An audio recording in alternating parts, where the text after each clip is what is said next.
علیکم عزیز طلباء و طالبات، کچھ وقفہ ہوا ہے. ہم لوگ اس وقفے سے قبل مرثیہ جو ہمارے نصاب میں شامل تھا اس کو پڑھ رہے تھے. آپ تمام طلباء اس بات سے واقف ہیں اردو شاعری کی جو مشہور اصناف ہیں ان اصناف میں ایک مرثیہ بھی شامل ہے. یوں تو غزل کو بہت زیادہ ادبی اہمیت حاصل ہے، لیکن مرثیے کی بھی اپنی اپنی جگہ اہمیت ہے، اس کی افادیت ہے، اس کی ایک خوبی ہے. غزل کا جو موضوع ہے وہ حسن و عشق ہے یا حسن و عشق سے وابستہ موضوعات ہیں، جس میں شاعر اپنے محبوب کی تعریف کرتا ہے. یا ہم یوں کہہ سکتے ہیں کہ غزل شاعری کی وہ صنف سخن ہے جس میں شاعر عورتوں سے ہم کلام ہوتا ہے. سخن بیار گفتن کے معنی ہی غزل کے، اور اس صنف کو اردو شاعری میں بہت زیادہ مقبولیت حاصل ہوئی ہے. لیکن اگر ہم دیکھا جائے ادبی لحاظ سے یا شوقیہ، انسان اس کو سنتا ہے، پسند کرتا ہے، اس کی افادیت اپنی جگہ ہے. لیکن مرثیہ بھی جو ہے اردو شاعری کی، بالخصوص میں اردو شاعری کہوں گا، اردو شاعری کی جو اصناف ہیں اس میں بہت زیادہ اہمیت رکھتا ہے. اس کے وجوہات ہیں. ادبی لحاظ سے اس کی افادیت مسلم ہے. اس کے ساتھ ساتھ مرثیے کو جب ہم پڑھتے ہیں تو اس سے ہمیں ایک ذہنی سکونیت اور مذہبی سکونیت یا مذہب اور مذہبی تاریخ سے واقفیت حاصل کرنے کا ایک چھوٹا سا ذریعہ میں کہہ سکتا ہوں وہ حاصل ہو سکتا ہے.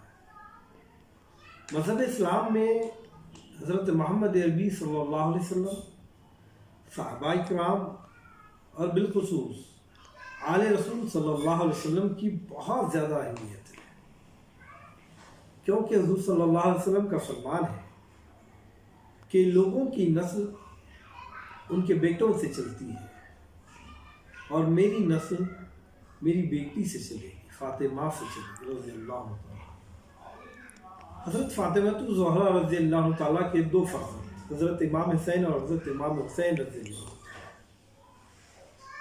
آپ واقف ہیں کہ حضرت امام حسن رضی اللہ تعالیٰ اور حضرت امام حسین رضی اللہ تعالیٰ سے حضرت محمد عربی صلی اللہ علیہ وسلم کا جو لگاؤ تھا، جو محبت تھی، جو انسیت تھی، اس سے تاریخ کے اوراق بھرے پڑے ہوئے. آپ صلی اللہ علیہ وسلم نے کہا کہ حسین مجھ سے ہے، میں حسین سے ہوں. اور مختلف مقامات پر حضور صلی اللہ علیہ وسلم کی محبت کا ثبوت جو حضرت امام حسنین و حسنین رضی اللہ تعالیٰ سے تھا وہ ہمیں مل جاتا ہے. تاریخ اسلام کا اور ایک پہلو یہ بھی ہے کہ جب حضور صلی اللہ علیہ وسلم پردہ فرما گئے اور خلفائے راشدین کا جب دور ختم ہوا، بالخصوص حضرت عمر فاروق رضی اللہ تعالیٰ کے دور، اس کے بعد کا جو دور رہا حضرت عثمان غنی رضی اللہ تعالیٰ کا، اور وہاں سے میں کہتا ہوں کہ تاریخ اسلام کا وہ دور شروع ہوا جس کو پڑھنے سے قلب پر ایک رقت طاری ہوتی ہے، دل مغموم ہو جاتا ہے. وہ دور شروع ہوا ہے اور اس کا عروج، کس بات کا عروج؟ دل پر رقت طاری ہونے کا، دل مغموم ہو جانے کا عروج ہم جو ہے وہ کربلا میں دیکھتے ہیں. کرب و بلا، حضرت امام حسین رضی اللہ تعالیٰ کی شہادت کا وہ مقام جہاں پر آپ نے حق کی قیادت کرتے ہوئے، سچائی کی قیادت کرتے ہوئے، مذہب کی قیادت کرتے ہوئے آپ نے اپنی جان راہ حق میں خدا کو سپرد کر دی. کئی دن کے بھوکے پیاسے رہ کر اپنے پورے کنبے کو راہ حق میں شہید کروا دیا. یزید اس بدبخت انسان نے خلافت کی ذمہ داری سنبھالنے کے بعد، اور خلافت کی ذمہ داری کس طرح سنبھالا؟ ظلم کے ساتھ، زبردستی کے ساتھ۔ بڑے بڑے صحابہ کرام کو شہید کیا، اور یہاں تک کہ حضرت امام حسین رضی اللہ تعالیٰ پر ایک دباؤ، ایک پریشر لایا کہ آپ میرے ہاتھ پر بیعت کر لیں۔ اب بتلائیے آپ کہ نواس رسول سرور کونین صلی اللہ علیہ وسلم اگر وہ حق کا ساتھ نہ دیتے تو کس چیز کا ساتھ دیتے؟ کیا وہ یزید کے ہاتھ پر بیعت کر کے پوری دنیا کو یہ پیغام دیتے کہ ظالم اگر طاقتور ہو، ظالم اگر جان لینے کے در پر آ جائے تو حق کا ساتھ چھوڑ دیا جائے؟ کیا ظالم کے خوف اور ڈر سے ظالم کے ہاتھ پر بیعت کر لی جائے؟ نہیں، ایسا نہیں ہو سکتا۔ یہ تو نواس رسول کی شان تھی۔ حالانکہ کوفے کے لوگوں نے آپ رضی اللہ تعالیٰ کو جھوٹے وعدے کر کے کوفہ بلایا اور اپنے وعدے سے مکر گئے۔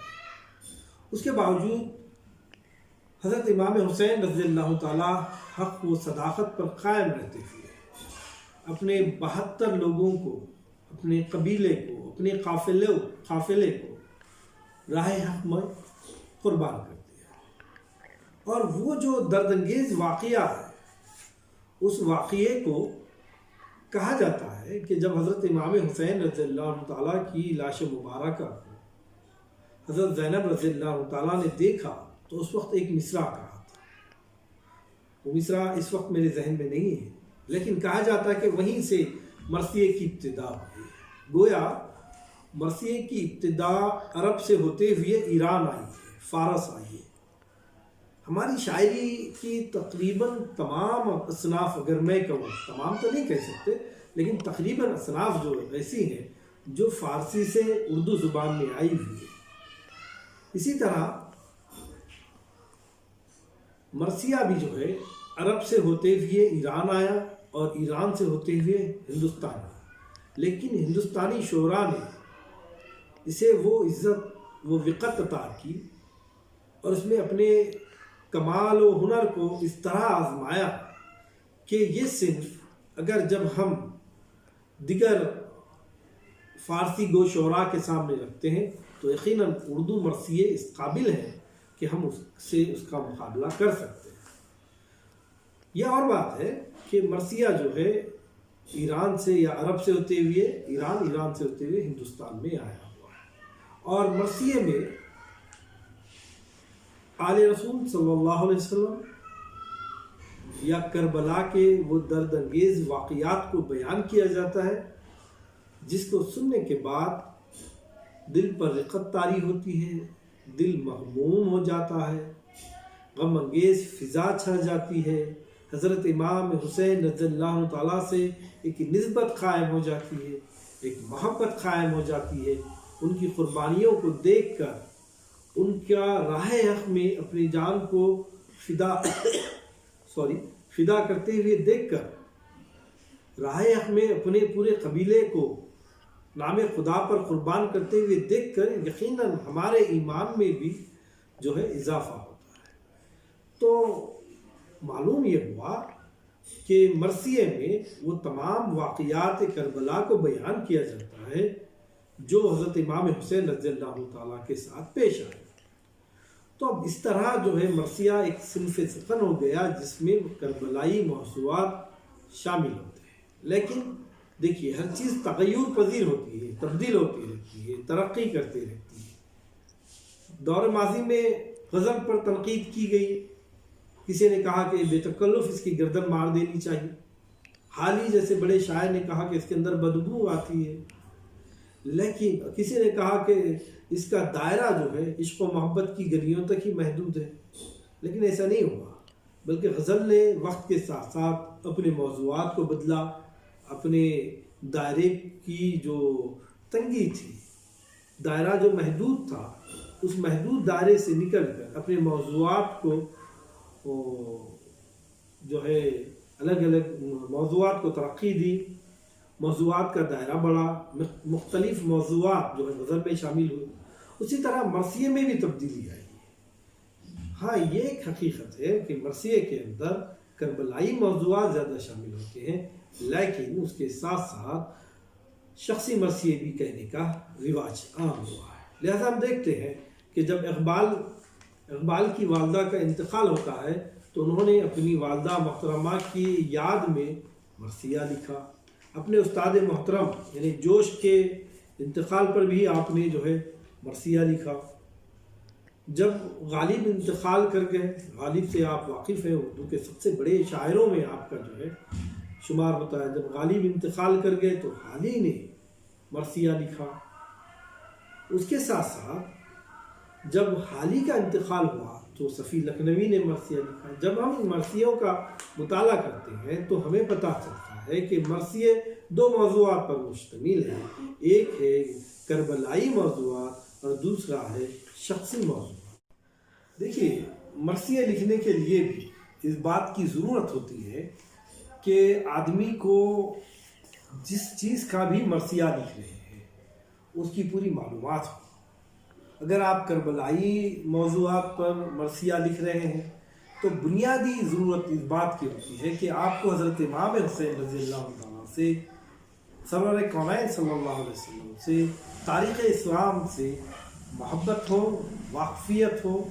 جب تک آپ کو محبت اور واقفیت یہ دو چیزیں نہ ہوں گی تب تک آپ جو ہے مرثیہ، بالخصوص کربلائی موضوعات پر مرثیہ لکھنے ہیں۔ معلومات تو بہت ہیں آپ، لیکن حضرت امام حسین رضی اللہ عنہ تعالیٰ سے آپ کو نہ تو عقیدت ہے نہ تو محبت ہے، تو یقیناً آپ اس موضوع کا حق ادا نہیں کر پاتے ہیں۔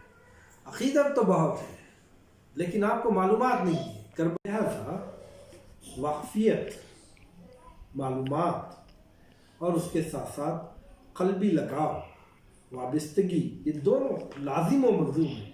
اگر کربلائی جو ہے ہم مرثیے لکھتے ہیں تو اس کے لیے ضروری ہے کہ تاریخ اسلام سے کی معلومات ہو اور اس سے حضرت امام حسین رضی اللہ تعالیٰ سے محبت بھی ہو، تب کہیں جا کر جو ہے ایک شاعر اپنے اس شاہکار کو قلم بند کر سکتا ہے۔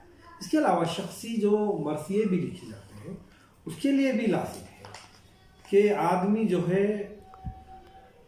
جس شخص کا مرثیہ لکھ رہا ہو اس سے وہ محبت کرے یا اس سے اس کی قلبی لگاؤ رہی ہو، کیونکہ مرثیے اس وقت ہی وجود میں آتے ہیں جب انسان جس کا مرثیہ لکھ رہا ہو اس سے اس کی محبت ہو۔ جیسا کہ ہم دیکھتے ہیں کہ شخصی مرثیوں میں مرثی غالب بھی بہت اہمیت کا ہے۔ اردو ادب میں مرثی غالب کو بہت زیادہ اہمیت دی جاتی ہے کیونکہ یہیں سے شخصی مرثیے لکھنے کا ایک رواج قائم ہوا ہے۔ ہو سکتا ہے اس سے قبل بھی ہو، لیکن مرثی غالب کو اردو ادب میں بہت زیادہ اہمیت دی گئی ہے۔ غالب اور حالی کے اگر ہم رشتے کو دیکھتے ہیں تو استاد اور شاگرد کا رشتہ ہے، اور وہ بھی ایسا استاد اور شاگرد کا رشتہ کہ حالی کو اپنے استاد سے بے پناہ لگاؤ تھا، قلبی لگاؤ تھا۔ وہ بہت زیادہ محبت کیا کرتے تھے غالب سے، اور غالب بھی اپنے اس شاگرد سے بہت زیادہ محبت کیا کرتے تھے۔ جب حالی نے اپنے غزلیات کو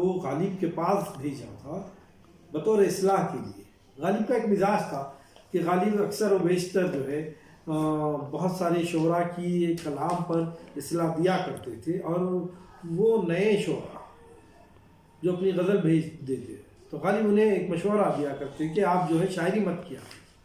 لیکن جب حالی نے اپنے کلام کو بھیجا تو غالب نے کہا کہ آپ شاعری کیجئے، اگر آپ شاعری نہیں کریں گے تو اپنے آپ کو ضائع کرتے ہیں۔ ایک محبت تھی حالی کو غالب سے، غالب کو حالی سے، اور اسی محبت کی بنیاد پر یہ مرثیہ وجود میں آیا۔ اسی لیے تو حالی نے کہا تھا نا کہ غالب کسی ایک شخصیت کی امانت نہیں ہے، غالب کی افادیت، فائدہ، اس سے کوئی ایک طبقہ ہی جو ہے فیض حاصل نہیں کر رہا ہے، بلکہ اس سے ایک عالم بھی فیض حاصل کر سکتا ہے۔ غالب اپنے آپ میں ایک بہت بڑی شخصیت ہے، اور غالب کا چلا جانا حالی کے نزدیک یہ کسی ایک انسان کا ذاتی نقصان نہ ہوتے ہوئے یہ پوری انسانیت کا نقصان ہے۔ اس طرح جو ہے انہوں نے اپنے خیالات کو، اپنے غم کو، اپنی محبت کو جو ہے قلم بند کیا تھا۔ تو مرثیے کے تعلق سے یہ بات تو طے شدہ ہے کہ محبت، وابستگی، معلومات یہ بہت زیادہ اہمیت رکھتے ہیں۔ مرثیے عموماً دو قسم کے ہوتے ہیں، ایک شخصی مرثیہ اور دوسرا کربلائی مرثیہ۔ ہمارے سلیبس میں اس سے قبل ہم لوگ پڑھ چکے ہیں لیکن وقفہ ہوا ہے، لہذا انشاءاللہ ہم اس کو ایک نگاہ دیکھتے ہوئے چلیں گے اور ہم یہ دیکھیں گے کہ آغاز کہاں سے ہوا، ارتقاء کہاں سے ہوا مرثیے کی قسمیں۔